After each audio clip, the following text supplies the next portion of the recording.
El sultán Suleimán fue un destacado estadista de su tiempo, que combinó las cualidades de un excelente comandante militar y un político reflexivo, por lo que recibió el apodo de El Magnífico. Toda su vida, Suleimán la pasó en campañas y batallas. Bajo su mando se lograron extensas conquistas que ampliaron significativamente los límites del Imperio Otomano. Él dedicó mucho esfuerzo a organizar la vida estatal turca. Bajo su gobierno se desarrollaron muchas leyes que luego definieron la vida de la sociedad turca durante siglos después de su muerte.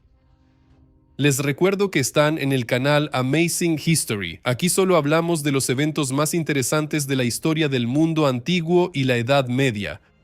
Como siempre, pueden apoyar el desarrollo del canal a través de patrocinio en Patreon o PayPal. También no olviden dejar su like y su opinión en los comentarios. Ahora sí, vamos con el tema del episodio.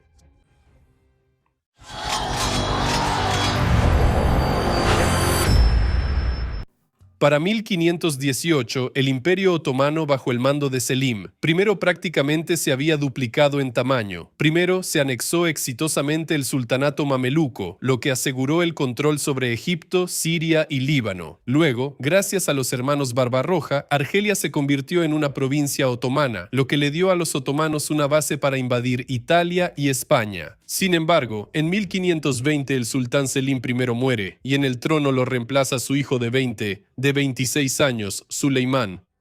Más o menos en esa misma época, en el harén del sultán apareció una joven esclava eslava, quien jugaría un papel decisivo en su destino. Su verdadero nombre probablemente era Anastasia o Alexandra Lisovskaya, pero los europeos la llamaban Roxolana. Se cree que la joven era originaria del territorio de la actual Ucrania y fue capturada durante una de las incursiones tártaras. Allí la compra Ibrahim Pachá, el amigo más cercano de Suleimán, quien le regala a la joven. Roxolana, también conocida como Hurrem Sultán, rápidamente se ganó el afecto del joven príncipe y pronto se convirtió en su concubina favorita. El encanto, la inteligencia y la perspicacia política de Roxolana le aseguraron no solo un lugar en el corazón de Suleimán, sino también una influencia sin precedentes en la corte. Pero volvamos a nuestro héroe. Para cuando ascendió al trono, Suleimán ya tenía mucha experiencia en asuntos administrativos, ya que incluso durante la vida de su abuelo había sido gobernador en Cafa y durante el reinado de su padre participó en reuniones, consejos y campañas militares. Todo esto le ayudó a involucrarse de inmediato en los asuntos del gobierno. Desde los primeros años del reinado de Suleimán, se reanudaron las conquistas a gran escala en Europa, que no se habían llevado a cabo aquí desde la época de su bisabuelo Mehmed II. Unas palabras sobre cómo era Europa en ese tiempo. Una de las entidades estatales más poderosas de Europa era el Sacro Imperio Romano Germánico, gobernado por Carlos V Habsburgo, de la poderosa dinastía de los Habsburgo.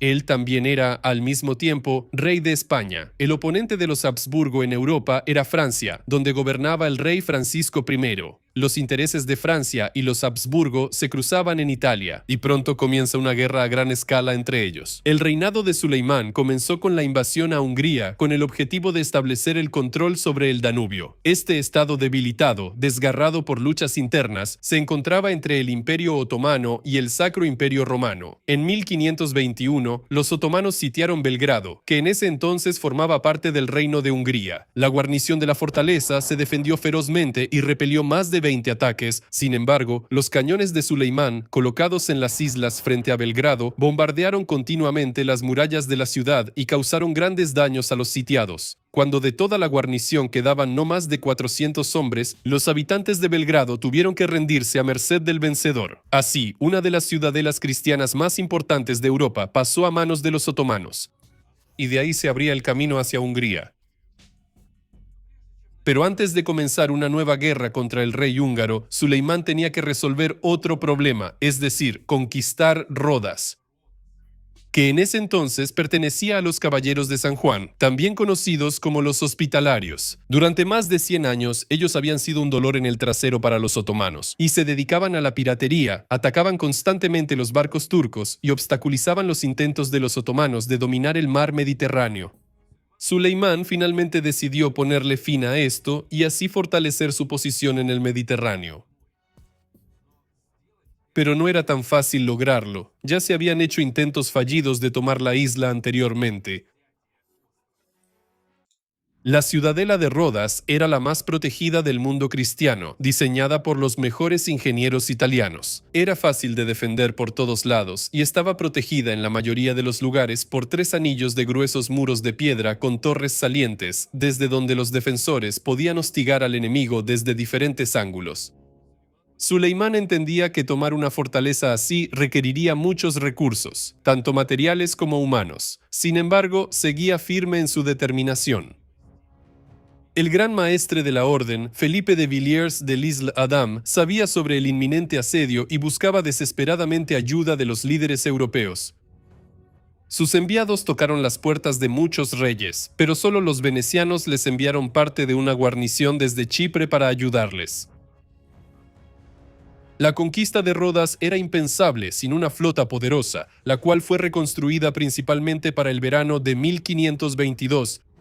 En junio, la escuadra turca bajo el mando de Mustafa Pasha, compuesto por 300 barcos de vela y con 10.000 soldados de infantería de marina a bordo, se acercó a la isla. Al mismo tiempo, la costa de Asia Menor frente a Rodas fue ocupada por un ejército turco de 100.000 hombres bajo el mando del propio Suleimán. A finales de julio, el ejército cruzó a la isla y comenzó el asedio de la ciudadela. Toda la isla quedó bajo bloqueo, completamente aislada del mundo exterior. El enorme ejército de Suleimán estaba compuesto por obreros, ingenieros, infantería y unidades de élite de genízaros.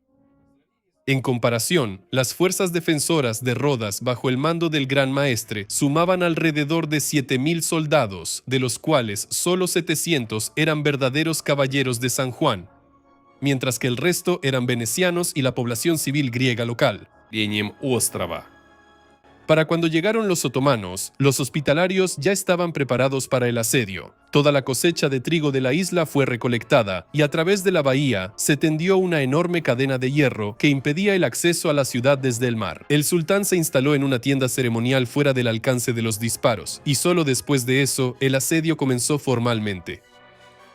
A principios de agosto, los otomanos comenzaron a bombardear las murallas de las fortalezas con todo tipo de armas de asedio, desde grandes bombardas que destruían los muros de piedra con enormes proyectiles, hasta bombas incendiarias lanzadas a la ciudad para sembrar el caos y la muerte entre sus habitantes. A pesar de esto, las murallas de la fortaleza, magistralmente diseñadas, se mantenían firmes. Durante el bombardeo, las tropas otomanas cavaron y crearon una red de trincheras defensivas y empalizadas de madera que rodeaban la fortaleza. Para debilitar la defensa de la fortaleza, los zapadores otomanos comenzaron a cavar túneles para colocar minas bajo los muros. Avanzaban lentamente, metro a metro, cavando trincheras hacia las murallas de la ciudad y se protegían con tablones de madera y pieles de animales. A pesar de esto, muchos zapadores fueron abatidos por disparos precisos de los defensores. Sin embargo, el 4 de septiembre lograron detonar 2 minas bajo el bastión inglés, como resultado de lo cual se derrumbó un tramo de 10 metros de la muralla, que cubrió el foso frente a ella. La infantería otomana se lanzó a la brecha formada en la defensa y logró hacer retroceder a los defensores de Rodas. Colocaron banderas en las murallas para celebrar la victoria, pero no fue así. Por la brecha, llena de turcos, la artillería de los rodios comenzó a disparar metralla desde la fortaleza, y de inmediato fueron rechazados por el contraataque de los caballeros y del propio maestre Villiers de L'Isle-Adam. Los otomanos atacaron la brecha 2 veces más, pero cada vez los caballeros mantenían sus posiciones. Ambos bandos sufrieron grandes pérdidas en este enfrentamiento. A finales de septiembre, la moral de los otomanos comenzó a decaer. Sin embargo, el 19 de septiembre, los espías otomanos lograron informar al sultán que el bastión de Castilla estaba menos protegido de lo que se pensaba anteriormente. No tenía muros internos ni contraminas. Con una nueva determinación, el sultán ordenó reanudar el asalto a gran escala en esas partes de las murallas de la fortaleza. Mustafa Pachá encabezó el ataque. El bombardeo tomó por sorpresa a los caballeros y las fuerzas otomanas lograron superar los muros del bastión. Se desató una explosión. Comenzó una feroz batalla, donde los genízaros se enfrentaron a los disciplinados caballeros. El bastión cambió de manos 2 veces, pero al final los otomanos fueron expulsados de las murallas. Molesto por tal fracaso, el sultán casi ejecuta a Mustafa Pachá, pero finalmente se apiadó de él y lo reemplazó por Ahmed Pachá, un experimentado ingeniero militar. Los combates continuaron durante octubre, principalmente alrededor del muro derrumbado del bastión inglés. Los caballeros y sus súbditos rodios lograban contener a los jenízaros, pero cada incursión costaba valiosas vidas. Los turcos continuaron bombardeando la ciudad no solo con proyectiles, sino también con cartas en las que prometían perdonar la vida a todos los defensores de Rodas si se rendían voluntariamente, y amenazaban con matar a todos si la fortaleza era tomada por asalto. La amenaza surtió efecto. Los notables de Rodas acudieron al gran maestre con una petición de rendición. El riesgo de un levantamiento dentro de las murallas de la fortaleza y el agotamiento de los recursos humanos y materiales finalmente obligaron a los líderes de los hospitalarios a buscar la paz con los otomanos. El 11 de diciembre comenzaron las negociaciones de paz. Suleimán ofreció comida y protección a la población de Rodas si se rendían.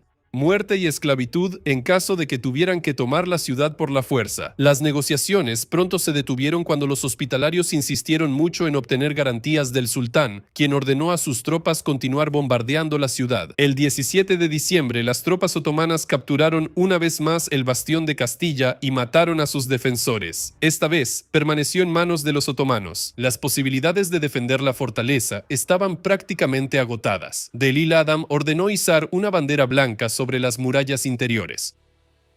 Las fuerzas de Suleimán, que sufrieron enormes pérdidas durante los 6 meses de asedio, aceptaron una nueva ronda de negociaciones. La paz se firmó el 20 de diciembre. Sus condiciones fueron bastante favorables para los hospitalarios. Suleimán les perdonó la vida a los sobrevivientes y les proporcionó barcos para su traslado a Creta.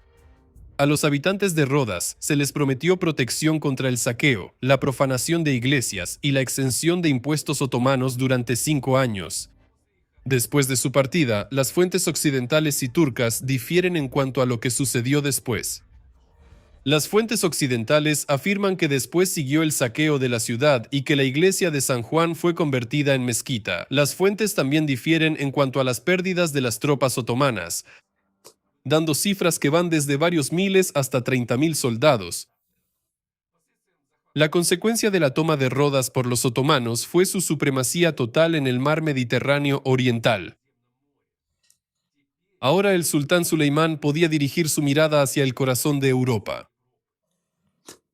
Y en el próximo episodio les contaremos sobre su invasión a Hungría y la batalla de Mohacs. Sigan con nosotros. Nos vemos.